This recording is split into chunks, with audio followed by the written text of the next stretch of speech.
علیکم ورحمۃ اللہ وبرکاتہ۔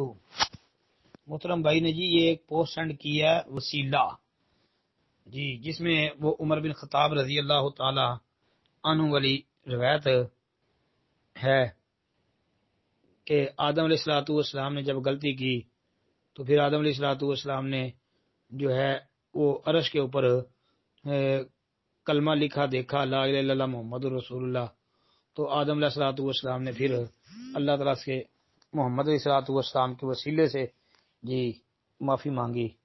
یہ روایت کہتے ہیں جی کیا یہ درست ہے؟ نہیں بھائی، یہ موضوع روایت ہے، موضوع روایت ہے یہ جی۔ سند میں عبد الرحمن بن زید بن اسلم ایک راوی ہے جس کے اوپر محدثین نے کلام کیا ہے جی۔ یہ روایت موضوع ہے، موضوع۔ امام حاکم رحمۃ اللہ علیہ نے مستدرک حاکم کے اندر لکھا ہے کہ یہ روایت صحیح ہے جی، لیکن امام ذہبی رحمۃ اللہ علیہ نے تلخیص المستدرک میں لکھا کہ بل موضوع، بلکہ یہ روایت موضوع من گھڑت ہے۔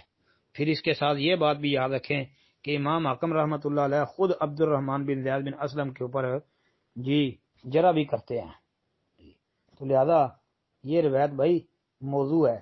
اور شیخ البانی رحمۃ اللہ علیہ نے اس کے اوپر تفصیلی کلام کیا ہے، سلسلہ حدیث ضعیفہ والموضوع جلد 1 حدیث نمبر 25 نکال لیں سلسلہ ضعیفہ کی، اس کے تحت شیخ البانی رحمۃ اللہ علیہ نے جو تبصرہ کیا ہے اس کو پڑھ لیں، انشاءاللہ بہت فائدہ ہوگا۔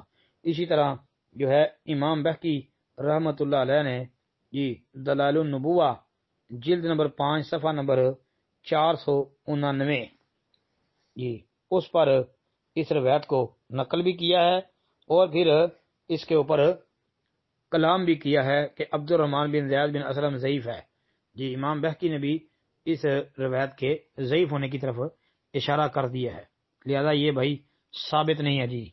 ذہبی رحمۃ اللہ علیہ کی تحقیق کے مطابق یہ موضوع روایت ہے جی انشاءاللہ۔ السلام علیکم ورحمۃ اللہ وبرکاتہ۔